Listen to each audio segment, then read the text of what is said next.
right. Finally, we're doing this, Makena. Finally, we're doing this. That's what's up, and we're gonna still kill it. Yeah. Yeah. Hopefully, we're not having another cut. No. So, guys, we've done two cuts. So it's not easy producing this. Take one, take two. I want to take say three. this shit. I remembered Ezekiel Mutua. It's your podcast. You can do whatever you want. I can do whatever I want. Yeah. Anyway, Makena, you know, the first time I heard about you was during Tahidi. Whoa. Then that's the first time I heard about you. Of course, some years back. Eh? Yes. Then all of a sudden, we see, hey, Makena is in TV. But again, most people, I think I expected you to be, you know, on the other side of acting. Yeah. What happened? Nini kilichofanyika? I think for me, Tahidi High was part of the beginning of my journey when it came to acting and just being able to, you know, get into the Kenyan market and all that. But I feel like I got to a point where I felt I hit the ceiling when it came to acting in Kenya locally. So for me, where I've reached, it has to be international gigs through and through, because I feel like I've done everything that I can do locally. I've done everything that I can do locally. So now I just need to switch international gigs. Yeah. Like if it's not an international gig, then I feel like I'll just be repeating myself. And it was a good time while it lasted. Yeah. And of course, I also decided to also go into what I studied in school. Which is film production. I studied film production and I did a major. No wonder you've been so, you know, just calm with all the text and cut and text and cut. Exactly. So I did film production and I did a major in acting. Yeah. Amazing. So let me, looking at the industry, the acting industry, let's say it's been around 10 years or something like that. Cynthia? 8 years, around 8 years. 8 years, huh? Yeah. How can you? What's your view in with the current let's put it acting industry? Yeah. What's your view from someone who was there when it was just like booming? Because I think that time Tahidi High ndio vitu zilikuwa zimeanza kuboom, like things were just like people are now now kumbe there's things like acting and stuff like that. Yeah. And right now with an era of people working with actors in terms of endorsements and stuff like that. Yeah. Like, what's your view from then to now? So I think I'll talk about it in general. Film industry in Kenya, we have amazing actors. Yeah. We have the best producers, best directors. Unfortunately, and I'm going to say this and I always say this, the Kenya government has failed us, and it's failed us terribly. Ooh. Yeah, because number one, we don't even have institutions where people are trained to be actors. We don't have institutions where people are trained to be directors. I mean, we have our Kenyatta universities, our staff, but when you look at it, the reason why Hollywood is where it is because the system has invested in, you know, making sure that people are actually trained 4 years of being an actor. 4 or 5 years of being a producer, and you're actually going through such. And I say this with confidence because I went abroad and studied there, so I know the difference. And there's nothing that the Kenya government they don't have any challenge. It's something that they can achieve. So I just felt like even me continuing being in that system, I'm also failing myself. You know, just to continue acting and still not you're constantly hitting the ceiling because you are so good that you're even surpassing what the government is giving you and the platform that it's giving you. So I say the government is failing us. The other day I saw they did the biggest joke on earth for 100 million for artists. I've just been that was just around, such a joke. And they're just traveling to Embu, traveling to Machakos, going to look for actors, going to look for what, and it's more than that. Invest in the system, invest in your education, the right structures. You know, invest by making sure that Makena can go into an institution for 4 years and study to be a great actor, and then maybe she's gonna match up Lupita. You know, looking at you from a brand evaluation perspective, I feel like yes, you when you started out as an actress, there's an impact you wanted to create, but again, due to how the industry is from the structural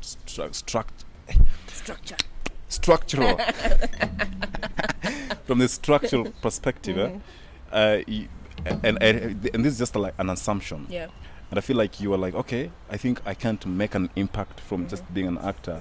There's a better way I can make an impact, and that is going to school and coming back and creating an impact into this industry, but in a more different way. Yeah. And actually, you got it correct. For me, actually, saying everything that I do, there has to be a ripple effect and there has to be an impact. So it's in anything. If I come for Wilkings podcast, there has to be a ripple effect and there has to be an impact. If that's not going to be achieved from the get-go when I analyze, then I would rather not do it. Hey, or thank you. Exactly. So for me, acting is dope. I still love it. I still have it in me. It will never go away. That's something that is in me. But I just feel for Kenya, I am done with acting in the Kenyan industry. Not unless it's an international gig that makes sense to me, or the government needs to, pump in money and actually, enable actors to be great. Now, trying to like join the conversation from a perspective of artist development, or let's say actor development, and the industries. Right now, I think one of the most common conversation that is going right now is how are artists surviving? Like, how are they surviving the corona? There are no gigs and stuff like that. And which is a conversation that I like having. Like, how do you get like let's just get into it. Like, how are you responding to corona? For me, with whatever is happening and stuff like that. I feel like corona for me has been like waves as an individual, and where one day you wake up and you want to actually actualize your dreams. Every single thing that you've been holding, back because you've constantly been giving yourself out to things that don't even help yourself. So right now, you're thinking about yourself more. That's for me. I'm thinking about myself more. And there are days that I wake up and actually it's a bad day, and I don't even want to do anything because the energy is not there. Things are not working. Energy this place is important. Closed. You come here, you can't have a shot of Jägermeister, and yet you need it to think. So I will say for me, corona it's been a wave, but at the end of the day, I've loved it. It's been able to open up the things in me that I was not thinking about, because for the longest time I was just like working like clockwork of just giving myself out more and more and more to the world without thinking about myself. So I love what corona has done. It's a pandemic, but I believe this pandemic has come with an energy shift. And it's either you're feeling the energy shift or you're not. And it's like, if you're smart enough, if you're smart enough with everything that is happening right now, corona and shit, I feel like if you're smart enough, then it's going to be like a turning point for you. Whether you're in business, whether you're a student, whether you're employed on 8 to 5. Like I feel like we have been running. Like, even for me, like I was really running before like corona came and stuff like that. I was running like up and down, trying to like make sure, okay, are we getting enough downloads? Hallelujah, we have actually 250,000 downloads. So like, we're running in terms of getting the downloads. But again, and not even me, most people. But again, sometimes something has to happen for you to. It's like, hey, yo, dude, take a break. Breathe. And sometimes even when you're struggling, you get to a point whereby until someone tells you, you know what, this thing is manageable. Exactly. And I feel like if all of us, even the government, if we look, of course the government can't look at it like that way. They have to look at it from an opportunity point of view. Which I know after everything has calmed down, we're going to have so many cases of wars. We will understand what they were doing. What they have been doing. So I feel like if you're smart enough, it's a good time for you to take a back step, chill, relax, think whether you're on 8 to 5. Exactly. You're like, okay, is this what I really want to do? Because some people wamesha lose job. Exactly. Center yourself. Exactly. Center yourself. And if you have your own startup, more of like thinking, okay, how do I package my brand in a way that it can survive in the crisis, during the crisis period? Exactly. Now let's talk about like money, which is something that I love talking about. and which is also a conversation that always ikosa huko internet.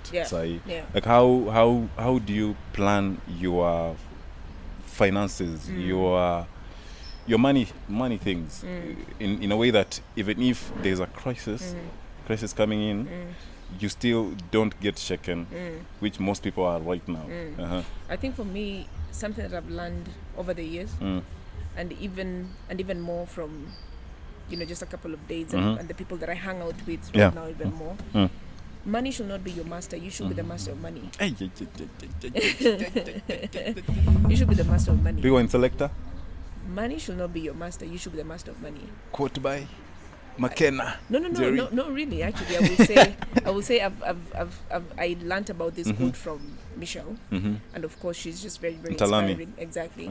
And when you think that way, then you're able to survive, and of course still not forgetting the normal things that, of course, save up some money, do this.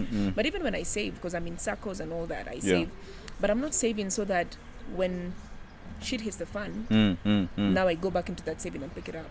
It's when shit hits the fan, remember that money is not your master, you're the master of money. And it's about the energy that you give out to the universe, and it's exactly what it's going to reciprocate back to you.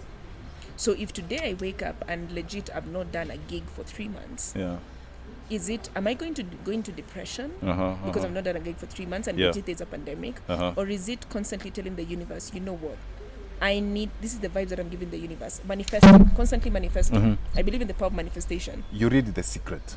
Have you read The Secret? I haven't. You should. I should, yeah. And 48 Laws of Power by Robert Greene.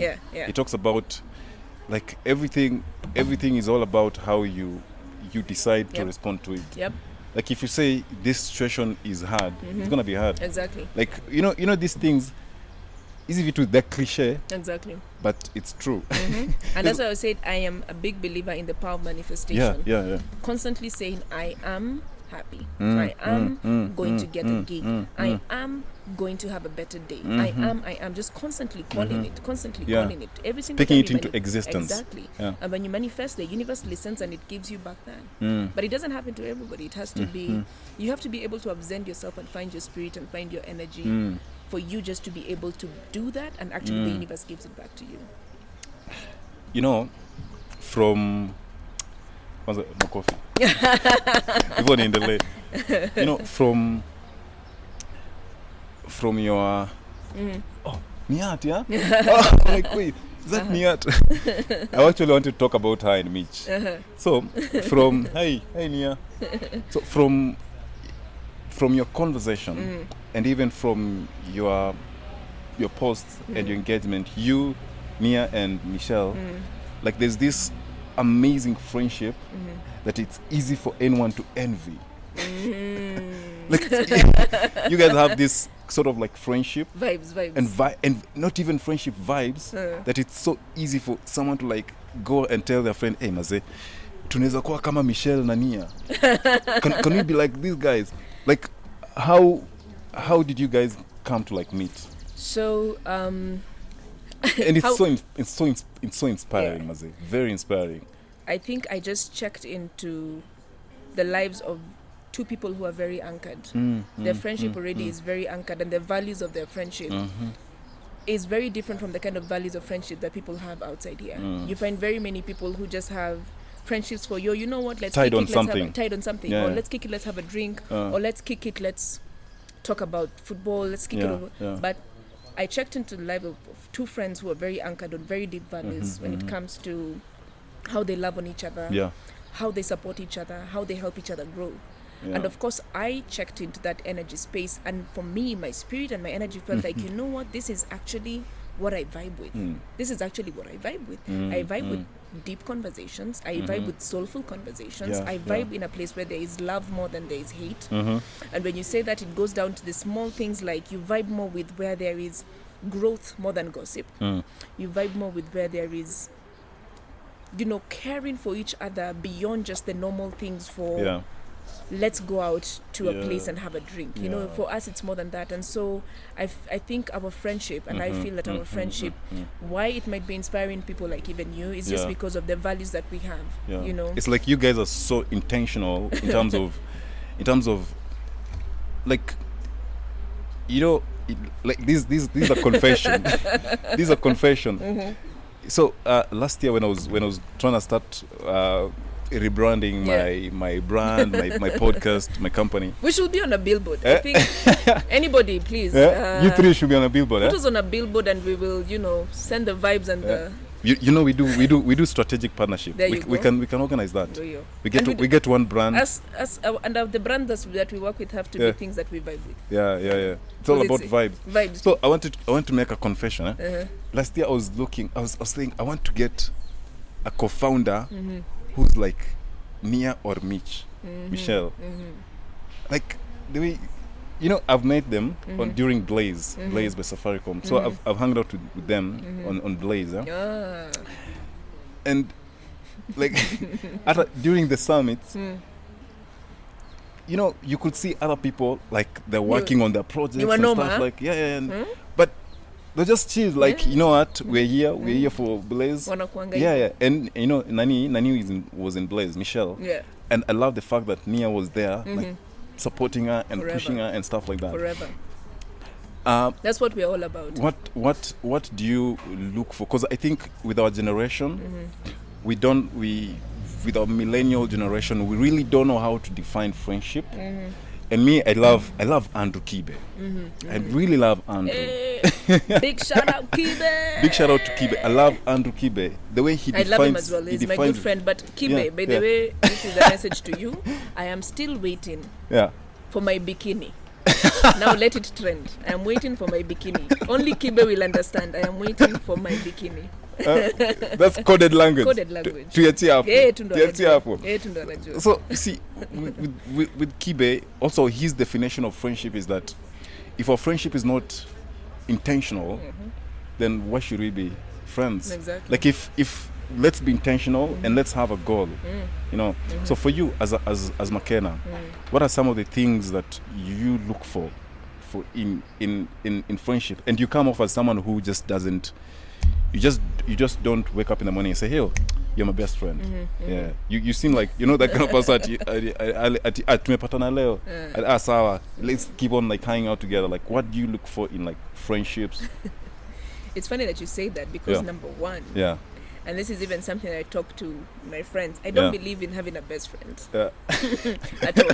I have never had a best friend. I've never had someone that I say, "This is my best friend." This is my best friend. But what I have right now in my life is friends who I call anchors. Period. And over time, I have dropped so many people, even who were just friends, because I've never had a best friend. I've dropped so many people just because I feel when you grow in life, when you start having friends who look at you and go like, but there's something different about you. You've changed. Why don't you come and hang out with us anymore? Why don't you this constantly questioning your growth as a human being in your friendship? Then you're not worth their time, and they're not also worth your time. Because at the end of the day, I usually say let people fly. Human beings are like birds. Even in friendships, let people fly. If Makena truly is your friend, and at this particular point her journey is they want to stop going out to clubs more, and they want to constantly save up and go to the beach because that's what they vibe with. Why are you questioning your friend?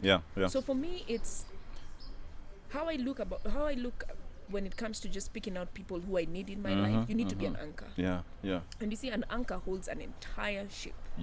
And it takes a lot, strength and grounding for that to happen. So if you are my friend, legit, you have to really, really be an anchor in my life. And when I say that, it's not, I don't look at surface area when it comes to friendships. I look at the deep values, like I told you, soulfulness. You will constantly see me, Michelle, and Nia talking about being souls. Because we believe that that's what we are to each other. I want anchors in my life. Anchors. I want anchors in my life. Find an anchor. I want anchors in my life. Even in relationships, even in love relationships, find an anchor. It's just all about. It's not all about hey, you're my love and shit like that. Find an anchor. What do you look for in a relationship? Let's get now that we talk about relationships. In relationships. Man. I think it's a cliche question, but it's such a. For me, it's a complicated thing. you have to build me, I have to build you. So we have to constantly bounce off each other, but at the same time still allowing each other to be very individualistic when it comes to the relationship. Because sometimes you get drawn into someone's life, like love sort of like blinds you, like love is blind. Blinds you completely, and you find out that you start living the life of the other person. So constantly being able to balance that out, build each other, love on each other as souls completely. That one is part of the package forever. Love each other without any holdbacks. Don't hold back anything just because you feel like the world is gonna question or the world is gonna judge you. Love each other soulfully, and then also still allow each other to be individuals, even in the relationship. Amazing. Let me ask you a question that someone is asking out there. Okay. What have you been up to? We knew you from FIIIRE. What has Makena been up to? And what is she? What should we look forward to from Makena? Makena, apart from us producing your podcast. There you go. Makena is really working on telling stories right now because I work for the BBC. Did you see our I saw a certain like on our picture. Did you see the caption? Telling African stories. Telling African stories, yes. So, and I think even that's why I liked it, because I was like, yes, I vibe with that. Right now I work for the BBC. And I'm a reporter, on-screen reporter, and I'm a producer at the same time. What Makena is up to is legit. You will just constantly see me taking myself to the things that I want to do, because I want to be able to tell African stories, African narratives about people who have chosen to be different, people who have chosen to be bold, because I believe those are the things that I stand for. I've chosen to be different, I've chosen to be very unique, and it has made me bold. And when you feel like there's so many people out here who have chosen those traits, but yet their stories are not out there. So hopefully working on a couple of things, and just will be able to highlight this type of people.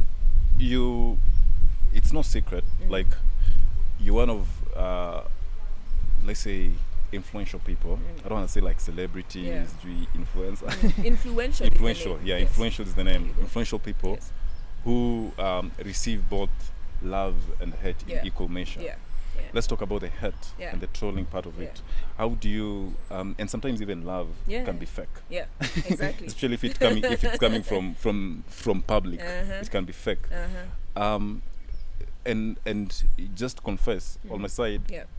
So one of the things that sort of like fucked me up 2 years ago, she's wondering how I can say like fucked me up. It's your podcast. On my podcast. Do whatever you want. Do whatever you want. What makes you happy. So one of the things that fucked me up 2 years ago was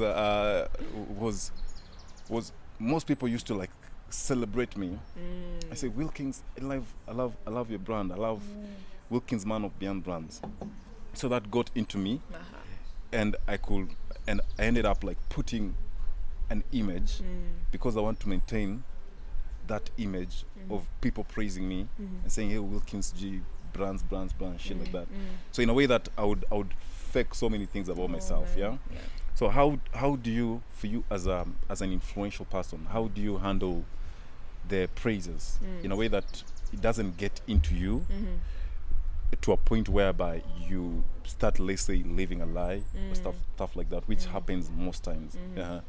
I think I will not even dwell more on the praises because for me, I usually say, being an influential person, or people, if people know you, if you walk into a room and people, oh, Makena, oh, person X, oh, Michelle Obama, oh, Bill Gates. It's something that you were chosen. I feel to be person that is known. So for one, if you already cannot even see that, then that's why the praises are gonna get to you, and you feel like, oh my God, let me now even go over and beyond and try and live a fake life. But when you understand, when you say, actually, why is it that I'm the one who is known compared to my brother? If I walk in here with my bro, it will be Makena's bro. So him, maybe he was not chosen for that, but he has his own special calling. But when you're chosen to be a celebrity or an influential person. Even when you walk into a mall, you already know people are gonna say Wilkins. So that one already handled. You already know. Thank you, universe, for giving me that, choosing me to be this person, and let me do my best to make sure that the kind of influence that I put out is positive. So that one already, I think that's how I deal with that, so that the praises never get to my head and I feel like I need to be, so that one I've already handled. When it comes to the hate, which I feel is what very many people deal with, and even myself, I know at one point I used to go into Twitter and I'm like, are you kidding me? Are you guys actually kidding me? Like this is happening, okay. Like you're going to actually write that, So first and foremost, I usually say people need to heal. Cyberbullies need to heal. Because I usually wonder, I can't believe that you've opened an account so that you can hate on people, so that you can constantly check onto Twitter and abuse Makena or abuse someone else. Cyberbullies first need to heal, because what that shows is that there's something in them that they're not dealing with. Because you have not been put in this world to constantly give out hate. And then now when it comes to how I handle it as an individual is, Wilkins, the beauty of living your truth gives you freedom, even from hate. You see, if someone enters and says, we hate you, Makena, because you wear suits, but it's my truth. It's what I vibe with. It's what makes me happy. So that's it's what gives you fulfillment. It's what gives me fulfillment. It's what gives me vibes. If someone wants to enter to check onto Instagram, on my Instagram, and tell me, like the other day I saw someone posted such a dope picture and I said something about being king, and someone checked in and said, oh, I don't see a king, I see a queen.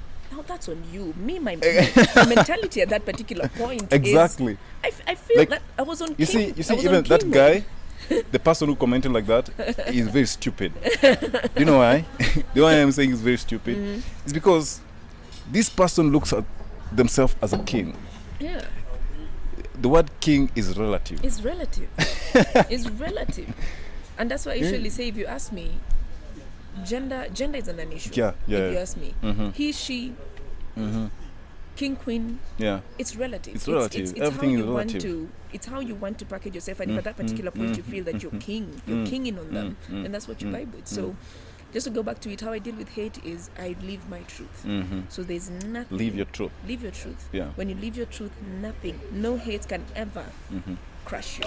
I feel like we should call that podcast Living Truthfully. Living Truthfully by Makena. Float the ideas. Float the ideas. Float the ideas. Random question. As we wind up. And this was short and sweet. That's what you say. One accessory that you can't live without in the house, when you're leaving the house, that you have to have. My watch. Your watch. Yeah. And I love my timepieces, and this Hugo Boss has always stood out for me. I love it so much. So even if I live without it, I will be extremely uneasy. So my watch. Would you go without your phone for like a week? Wow. At this particular point, I would be lying if I say yes. I feel like someone has to take it. Someone has to bring take this it. One. I have to feel like I have been told. Now this week we are taking you to Samburu and you stay without your phone. Stay without your phone. Legit at this particular so that means you can. If someone takes it. If someone takes it. But I can't get myself to ati nimeizima na nimeweka. I always make ngumu sana. An addiction that we need to stop. How would you describe your personal style? Which I think people love your style. That's why it's on the love aspect of you being loved and hated in equal measure. So someone loves your style so much, the next minute they don't love what you stand for. So you're like, what's wrong with you? They're really battling with a lot, because imagine as they're battling me, I'm still vibing, me, I'm still rocking, me, I'm still. So I think my style, I will say, is very unique, is very different. I just, when it comes to fashion, I just wear the things that make me feel present, make me feel like I'm very curious. How long does it take for you to prepare? I'm very curious. It depends. No. It's really, maybe 30 minutes. 30 minutes. 30 minutes. 30 minutes. Yeah. Preparation. 30 minutes. 30 minutes. Nia, how long? 2 hours. You 2 hours. It's not even 30 minutes, right? So guys, Nia decided to come and have wine. Our friendship, the three of us, we constantly look for each other. Nia says 2 hours. She's lying. Yeah? She's lying, guys. Nia says, no, I'll go with Nia. She never lies. 2 hours? What am I doing? I don't do makeup. Huh? I don't do makeup. So let me say, Max. Okay, anyway, because I'm extremely particular, because I will wear a shirt, I will remove it, I will take a picture, send to my friends, tell them, should I wear this, should I do so? Yeah, 2 hours. 1.5. What? 2 hours. Let's just. But I'm calling this episode. This episode. Makena takes 2 hours preparing. Of the three of us, yeah. Michelle takes 4 hours. Where? Michelle takes 4 hours. But she keeps time. And we give her that. She keeps time. And we give her that. Maybe I follow after that. Then legit Nia. 30 minutes. 30 minutes. 30 minutes. 30 minutes. Clearly. And she still rocks it. Have you seen her side? Yeah. I love Nia's side. Mad. Always rocking it like a boss. Best places to hang out, in Nairobi. Okay. If you're to tell someone, please kidnap me next week, take me somewhere, where will that be? I love nature. I think so. Anything that has nature, you'll constantly find me there. Pretty much. So if you want to kidnap me, please make sure that it's very sweet and something that I vibe with. Please don't kidnap me and take me to a smoky little small restaurant bar. Please take me to nature so that the kidnap can also be like dope. It's not just shitty. I want it to be a vibe. I want it to be a vibe. Even when we talk about it, it was my other guy took me to the national park. Hata nilikuwa kwa boot. Nilisikia manzi. It's all about the vibe. It's all the about experience. It's all about the experience. You're big in celebrations. And this is and this is from like, let's just talk. You, Nia, and Michelle, you're prototype to so many things. You're big in celebration. What's celebration to you? It looks like you guys have a certain definition when it comes to, let me celebrate you. Like it seems like you have your own definition of celebration. But again, I am so concerned on how do you celebrate and how do you mourn? So, that's a deep question. Deep, yeah? Yeah. So, how do you celebrate and how do you mourn? Yeah, I think for myself, I'm a feeler. I'm an empath. Yeah. So, and when you're that, you give both sides, celebration and mourning, equal measure. I've lost both my parents, so I know how it feels to mourn, and I know how it feels to actually go to the deepest and the weakest and the to the ground. I know how it feels to be crushed when it comes to mourning about death. And also when you on the flip side, when you turn it around, there's when someone is born and when someone dies. Yeah. So I think I've felt it in both ways. And when you see us even celebrating, we're very big on celebrating our birthdays. And if you're in our circle, we'll also celebrate your birthday in the same kind of way. And when I joined that circle, I knew that's how they celebrate birthdays, and now it's something that we vibe with. So that's why when you see it's someone's birthday, like we just go all out. Yeah. For us, we don't really care about, oh my God, what will people feel? Oh my God, we've posted 15 million Insta stories. For us, it is what we are feeling. We are celebrating someone who is so important in eight of our lives, and it's the day that they were born. So why not just celebrate them when they are alive? Give them your all. And this thing of constantly, tiptoeing around how you need to celebrate people that you love, for me is bullshit, if you ask me. If you want to celebrate someone, celebrate them. And of course, even when you're faced with mourning and people who are very close to you, also give it your all. Give it your all, because That's what it means to be a feeler and to be an empath. Yeah. So when it comes to our celebrations, you go all in. We hit it. In fact, corona imetukosea sana. Sherehe. Imetukosea sana. Sherehe ingekuwa inaanguka mahali. Hii hata waliandika kwa Twitter ni kitu kidogo sana. Tulikuwa tuharibu vibaya sana. You know what?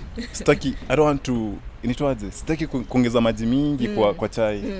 Let me just stop from there. Awesome. Mazee, you're such a vibe. Thank you. Nia, you've been a contributor of this episode from the sidelines. You're a vibe. Michelle, wherever you are, you're a vibe. And we are done. Yeah. It's done. We all give each other vibes. Thank you, Wilkins. Cheers, Mazee. Thank you so much for having me. Thank you.